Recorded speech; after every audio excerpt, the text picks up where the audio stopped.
This is Nightly Business Report with Tyler Matheson and Sue Herrera. Tech tanks, and the sharp move lower seemed to come out of nowhere. Retirement rule, a new one takes effect today, and it could mean big changes for your savings. Tipping point, if you're in the market for a new house, a new report says you might want to think twice. Those stories and more tonight on Nightly Business Report for Friday, June 9th. Good evening, everyone, and welcome. I'm Sue Herrera. Tyler Matheson is off tonight. The best performing sector of the year had one of its worst days in a while. After hitting a record early in the day, the mood shifted suddenly and without warning. And those same stocks that accounted for more than 40% of the S&P 500's advance this year reversed course. By the end of the day, Amazon, Facebook, Alphabet, Apple, and Netflix all lost 3% or more. In the end, it was a tale of two markets. The Dow Jones Industrial Average closed at a record, up 89 points to 21,271. The Nasdaq lost 113 points, and the S&P 500 was off too. Bob Pisani takes a look at the hit the tech stocks took. Finally, we got a little volatility as some traders came forward to begin to question the valuation of some of these big tech names. So Facebook and Amazon and Apple and Microsoft and Alphabet, they were down about 3 to 5% today. Goldman Sachs, in a note this morning, made a very simple but important point. These big tech names are traditionally cyclical growth stocks. In other words, they're volatile. But everyone has been acting like they're boring consumer staple stocks, which is usually not volatile. And everyone has bought them aggressively, assuming they would keep going up with no risk at all. They warned that the stocks have gone up so much that the trend could quickly reverse.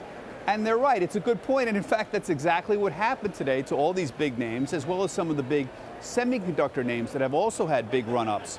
For example, NVIDIA and Advanced Micro. So what does all of this mean? Well, it means kind of what it always means on Wall Street. When you have stocks that keep going up, it attracts a whole other class of buyers. We call them momentum players. And essentially, these momentum players are just along for the ride. Then something fundamental happens. You have the mildest of earnings or guidance disappointments. Or in this case, someone with influence, like Goldman Sachs, writes something that says, you know, fellas, this doesn't make too much sense. And you get a sell-off that suddenly accelerates. All right, so is this a cause for concern? For the moment, no. I think it's a relief. There are some signs traders are taking the money and buying less loved sectors like banks and energy stocks. That would be a healthy rotation, using overbought tech stocks as a source of funds to buy under-owned bank and energy names. So the verdict so far, at least, is for the moment, this does not appear to be the start of an overall correction. For Nightly Business Report, I'm Bob Pisani at the New York Stock Exchange. The election results in the United Kingdom could impact the single biggest economic issue that country faces, Brexit. Wilfred Frost gave us the preliminary results last night, and he is back for us tonight from London. Uncertainty struck the United Kingdom overnight as the initial results from the general election revealed the UK was headed for a hung parliament where no party wins a clear majority. The pound plunged in response, and Theresa May's opponents called for her resignation. The Prime Minister called the election because she wanted a mandate.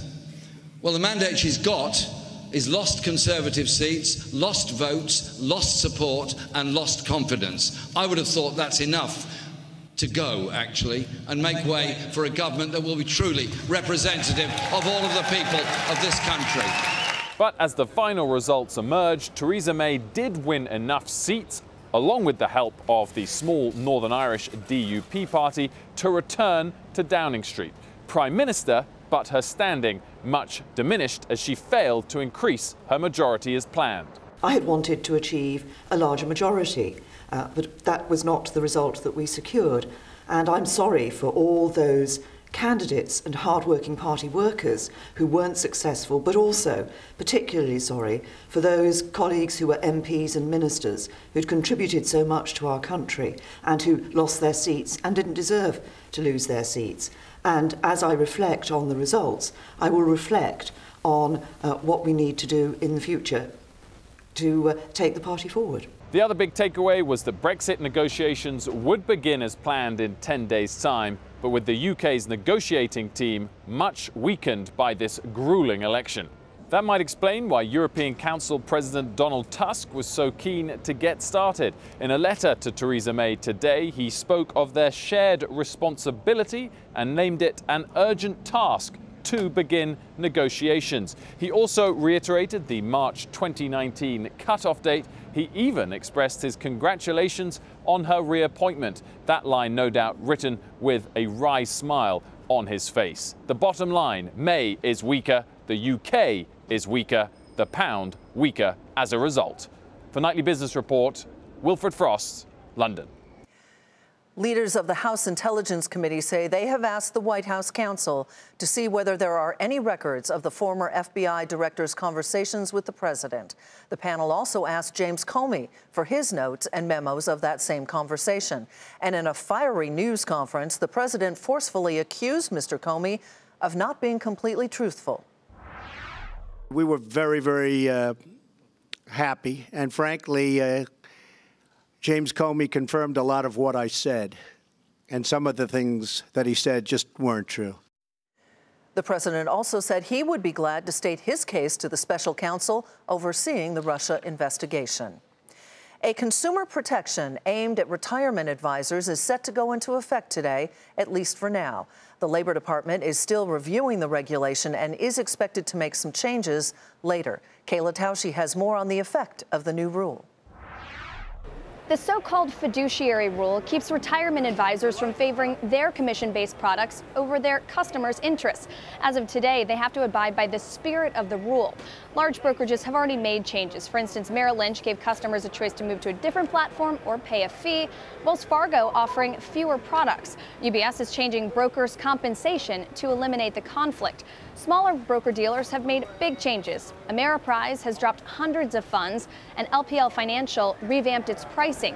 Some independent firms have frozen assets while the rule is under review. Clients are affected if their retirement accounts, so 401ks, are managed by a commission-based advisor or in commission-based accounts. Money managers may ask customers to opt back into these accounts to ensure they actually want to be in them. The Obama administration estimated the rule would save Americans $17 billion in fees. But it will likely change again before a final January deadline. The Labor Department still reviewing it, and the department has 38 political appointments vacant that will be important here. Asset managers also are traditionally regulated by the SEC. That agency will want a say in how it's written and enforced, and the industry has requested the agency's involvement too. The wild card, how Congress tackles large-scale financial reform, and if they decide just to roll back the rule completely. For Nightly Business Report, I'm Kayla Tausche, New York. Chris Carosa joins us now to discuss what that new fiduciary rule, as it stands now, will mean for you. He is founder and fiduciary expert at Carosa Asset Management. Good to see you, Chris. Welcome. Hi, Sue. So bottom line this for me, what are consumers going to see and investors going to see that will look or appear or be different? Well, it's likely that they won't see anything dramatic right away. Over time, primarily those who are rolling over IRAs from their existing retirement accounts will begin to see new language in the agreements, which is called a best interest contract exemption. And that discloses to the new person, to the new rollover, that there may be an opportunity for the provider to offer products that would normally contain what's called conflict of interest fees. So this is a way for the client to sign off on that and allow them to do it, provided it's still justifiably in their best interests. Although it's not necessarily, it doesn't sound like anyway, it's written in an easy way to understand. Maybe, maybe not. There's no really formal template for how this language will appear. My thinking is it'll probably be maybe a paragraph or two, but that doesn't mean that's how it will be. Okay. What questions do investors need to ask as this rule rolls into effect? As you say, we won't see the changes immediately, but as we get closer to the final version and it does go into effect, what questions should they be asking their financial fiduciary? Well, remember, the actual name of the rule is the conflict of interest rule. And I think that's what investors should focus in on. They should ask their advisor, what types of fee arrangements do we have? Are they traditional conflict of interest fees, such as commissions, 12b1 fees, or revenue sharing. These are the type of fees, sometimes they're disclosed in the mutual fund, but not all the times because the SEC doesn't require a clear disclosure, for example, for revenue sharing. So you've got to ask the advisor if that's the type of fee that you're paying, and then you might want to consider whether or not that's the type of fee you want to pay, because you don't have to. And I assume that you need to ask those questions because when you look at your statements and when you look at your financial plan, sometimes it's a little bit difficult to find out where those fees and those other exemptions are in the physical document. That's true. In 2012, the DOL came out with a rule called the 401k mutual fund fee disclosure, which was supposed to address this. But unfortunately, again, they didn't provide a template, so you have all different forms of disclosure, which are often very difficult to read, even for professionals. Well, on that note, that means we'll have to have you back when they finally finish it up and we get the final product. Chris, thank you very much. Chris Carosa with Carosa Asset Management. Still ahead tonight, the 51st state. Investors will be watching a key vote this weekend. We spoke with residents, investors, and government officials here in Puerto Rico about a big statehood vote this Sunday. We'll tell you all about it coming up on Nightly Business Report.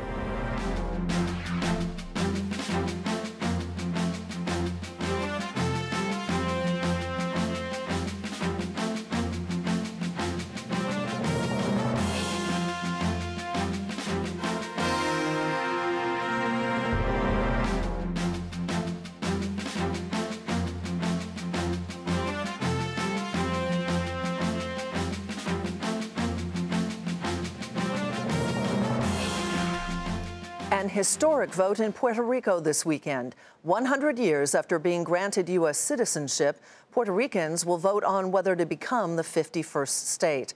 And it comes at a time of deep financial uncertainty for that island. Leslie Picker is in San Juan. Flags adorning the bright rows of colonial buildings underscore the sentiment of statehood here in Puerto Rico. Oftentimes, you'll find the Puerto Rican flags next to American ones, the blue part of the flag matching. But then, you'll also see Puerto Rican flags by themselves, with a lighter shade of blue. That signifies independence. This question of status will be the focus of a vote taking place on Sunday. Puerto Ricans will go to the polls to determine whether or not they want to become a U.S. state, a sovereign nation, or remain a commonwealth, which is something in between. Puerto Rico has been in a recession for 10 years and is grappling with $120 billion of debt and unfunded pension liabilities that caused it to seek bankruptcy protection last month. About 40% of U.S. municipal bond funds have exposure to Puerto Rican bonds with billions of dollars worth of exposure. Tensions here are high. Residents we spoke with said that becoming a state could solve their economic problems. Others blame the U.S. for the mess on the island and would prefer to keep their Commonwealth status or seek sovereignty. There is the feeling, that you can trust not anymore. And that is very hard. And not everyone in the U.S. is in full support, wary that they'd have to take on the burden of a bankrupt municipality if Puerto Rico votes for statehood. But according to government officials on the island, Vice President Mike Pence has pledged his support for Puerto Rican statehood should residents vote that way. Governor Ricardo Rosselló, who campaigned on the premise of statehood before winning election in November, defended Puerto Rico's right. We wouldn't want, a bailout. I'm no fan of bailouts. I think we need to assume responsibility for what's going on here. Statehood is an equal playing field for U.S. citizens that reside on the island. Puerto Ricans are U.S. citizens, but they don't have the same access to benefits as those on the mainland. While they can serve in the military, they can't vote for their commander-in-chief. The topic is so important to elected officials here. They've spent $7 million on this weekend's election, despite being bankrupt. The Justice Department was supposed to provide $2.5 million in exchange for a say over the wording on the ballots, but that money has yet to arrive. This is not about the money. This is more than that. So keep the money. Let us express ourselves. And that's what we are going to have on Sunday. Gonzalez is confident that residents will vote for statehood, but it wouldn't be the first time. Puerto Rico had a similar vote 5 years ago, but it's up to Congress to write a statute welcoming Puerto Rico to become the 51st state.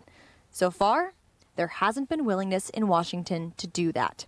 For Nightly Business Report, I'm Leslie Picker, San Juan, Puerto Rico. And you can read more about what's at stake when Puerto Rico goes to the polls on our website, nbr.com. The U.S. is mostly cleared of providing unfair support to Boeing. That's where we begin tonight's Market Focus. The World Trade Organization rejected claims by the European Union and Airbus that Boeing had benefited from billions of dollars of illegal subsidies. But it also ruled that the U.S. failed to eliminate a tax break in a key state. Both Boeing and Airbus claimed victory over that decision. Shares of Boeing were basically unchanged at $190.03. The Federal Trade Commission staff is advising the agency to prepare a lawsuit to block Walgreens' nearly $10 billion deal to buy Rite Aid.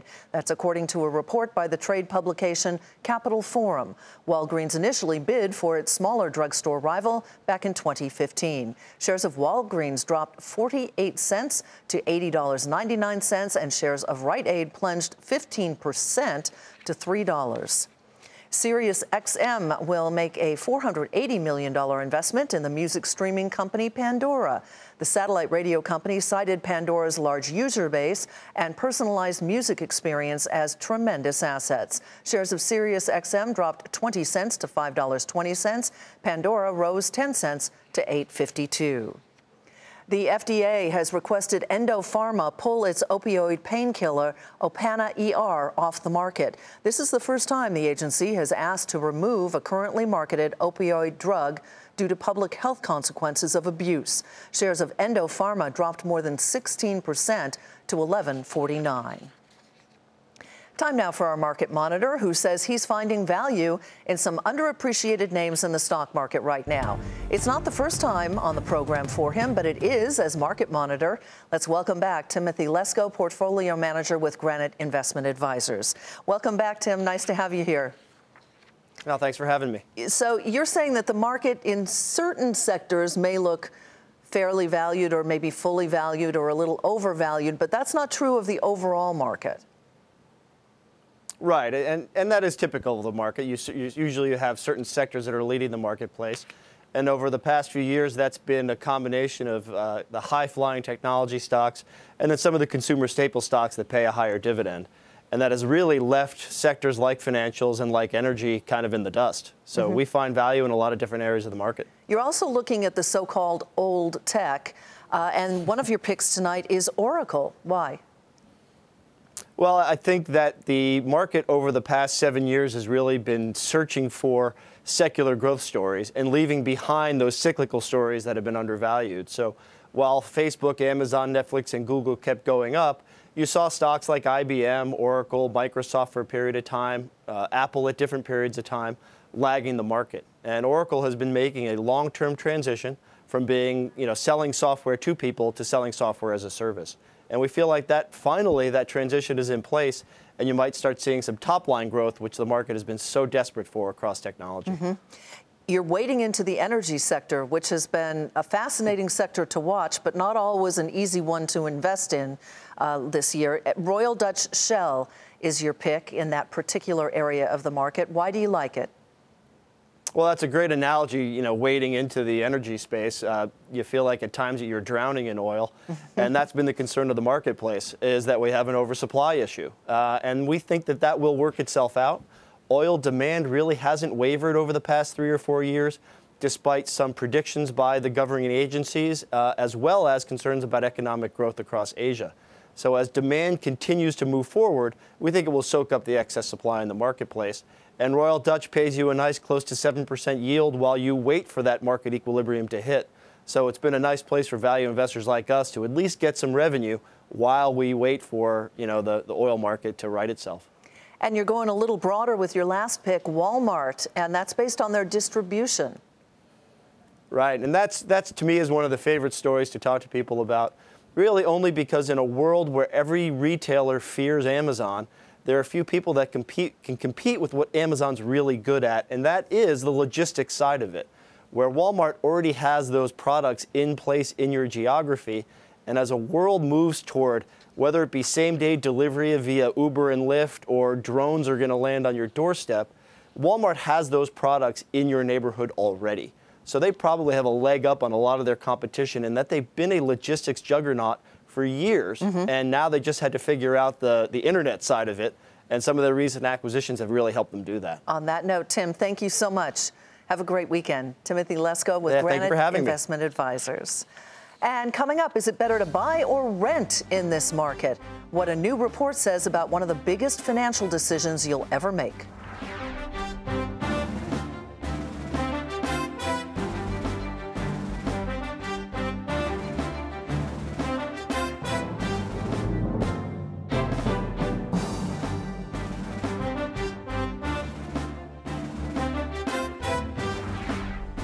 It seems more Americans are not paying off their credit card bills. In the past 2 quarters, banks reported a steep rise in charge-offs, which is debt that they cannot collect from their customers. According to a report from Moody's, the increase is the largest since 2009 and is especially unusual since the job market is improving. Well, if you're planning on house hunting this weekend, you might want to do a little math first. For several years, it has been cheaper and more lucrative to buy a home than to rent. But that equation apparently is shifting quickly. Diana Olick shows us where that change is happening the most. After the housing crash, when home prices plummeted, it fast became not only cheaper to buy a home than rent, but it was also a better investment to own in terms of wealth accumulation. Now, with home prices still rising quickly and rent starting to ease, the math is shifting. Nationally, the rent versus buy equation is heading steadily into the rent territory, according to an index from Florida Atlantic University, which factors in home prices, rents, mortgage rates, as well as alternative investments to gain wealth. Of 23 cities that the index measures, 11 are still in buy territory, some very clearly, like Chicago, Cincinnati, and Cleveland. 9, including San Diego, Philadelphia, and LA, hover right around 0, meaning a toss-up. 3 cities, Dallas, Denver, and Houston, are in historically high territory for renting being the better option. But the main thing is that all of the cities are steadily moving toward rent because home prices are so high, mortgage rates are expected to rise, and other investments are giving better returns. This may be why another index measuring home buyer sentiment is falling. The monthly Fannie Mae survey found those who said now is a good time to buy fell to its lowest level ever. In addition, fewer people were confident about holding on to their jobs. Clearly, affordability in housing is weighing on the market. As more millennials age into their home buying years, demand will surely increase, but affordability may still stand in the way. For Nightly Business Report, I'm Diana Olick in Washington. And finally tonight, Powerball fever. The jackpot has grown to more than $400 million. So we decided to take a moment and daydream about what all that money could buy. Here's Robert Frank. Well, if there is a winner for Saturday's Powerball jackpot, the lifetime payout would be $435 million. The lump sum, which is recommended, would be $273 million, or only around $200 million once Uncle Sam takes his cut. State and local taxes and the federal bill later in April could bring the total to under $150 million, but that still leaves you with some good walking around money. You could buy this house in Beverly Hills, California, with a gold champagne room, a gold Rolls Royce, and a gold Lamborghini, and not one but 2 pools. That's $100 million bucks. If you want a little faster car, you can buy the new Bugatti Chiron, which tops 288 miles an hour for only around $3 million bucks. Now, you could have bought 2 of the most expensive diamond ever sold, the Pink Star 59.6 carats Pink Flawless, for $71 million. Now, if you want to quit your job and retire on that yacht, you can hop aboard the $80 million Silver Fast. It's 250 feet. It's got an outdoor cinema, 8-person glass jacuzzi, dining table for 20, and of course, a helipad for going to and from the bank. For Nightly Business Report, I'm Robert Frank. And that's it for us tonight. I'm Sue Herrera. We want to remind you this is the time of year your public television station seeks your support. Thank you. We'll see you Monday.